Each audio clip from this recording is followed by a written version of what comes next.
افغانستان میں زلزلے سے اموات کی تعداد 600 سے تجاوز کر گئی، 1500 سے زائد زخمی۔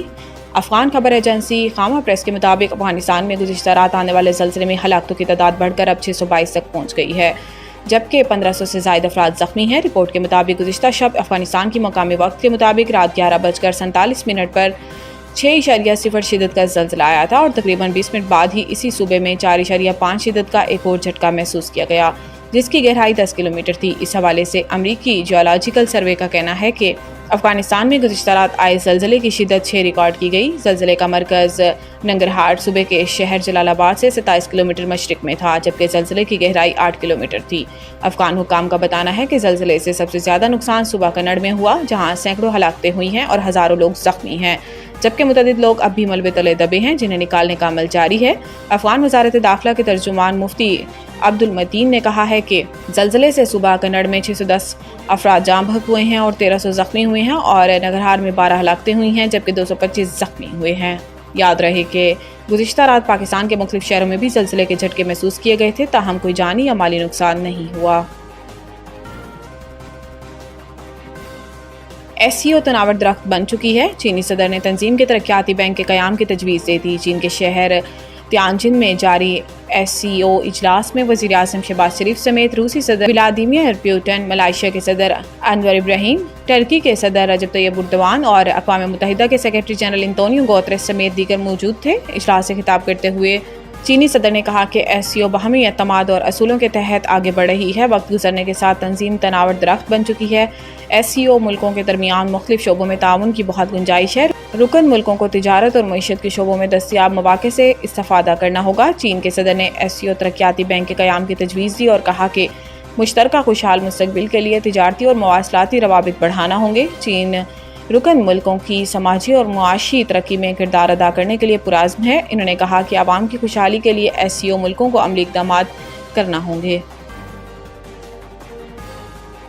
وزیر اعظم کی ایرانی صدر سے ملاقات، پزیشکیان کا سیلابی صورتحال پر پاکستان کے ساتھ کھڑے ہونے کا عزم۔ چین کے شہر تیانجن میں شنگھائی تعاون تنظیم SCO کے سربراہی اجلاس کے موقع پر وزیر اعظم شہباز شریف اور ایرانی صدر مسعود پزیشکیان کی ملاقات ہوئی، جس دوران وزیر خارجہ اسحاق ڈار، فیلڈ مارشل سید عاصم منیر اور وفاقی وزراء بھی موجود تھے۔ دونوں رہنماؤں نے ملاقاتوں میں مختلف شعبوں میں دو طرفہ تعاون کی صورتحال کا جائزہ لیا اور پاک ایران تعلقات میں مثبت رفتار پر اطمینان کا اظہار کیا، جبکہ صدر مسعود پزیشکیان نے ایران کے لیے پاکستان کی مسلسل حمایت کو سراہا۔ ملاقات میں وزیر اعظم نے دونوں دوست ممالک کے درمیان سیاسی اور اقتصادی تعلقات کو مزید مضبوط بنانے کی اہمیت پر زور دیا۔ ایران کی عوام اور حکومت کے ساتھ پاکستان کی غیر متزلزل یکجہتی کا بھی اعادہ کیا۔ وزیر اعظم شہباز شریف نے مذاکرات اور سفارتکاری کو تناؤ میں کمی اور استحکام کی جانب واحد قابل عمل راستہ قرار دیا، جبکہ علاقائی امن کے لیے پاکستان کے عزم کا اعادہ کیا۔ عمران خان اور بشرا بی بی کے خلاف توشہ خانہ 2 کیس کی سماعت ایک بار پھر منسوخ۔ اسلام آباد بانی PTI عمران خان اور بشرا بی بی کے خلاف توشہ خانہ 2 کیس کی سماعت منسوخ ہو گئی۔ اسلام آباد کے ڈسٹرکٹ جج شاہ رخ ارجمند نے عمران خان اور ان کی اہلیہ بشرا بی بی کے خلاف توشہ خانہ 2 کیس کی سماعت کرنا تھی۔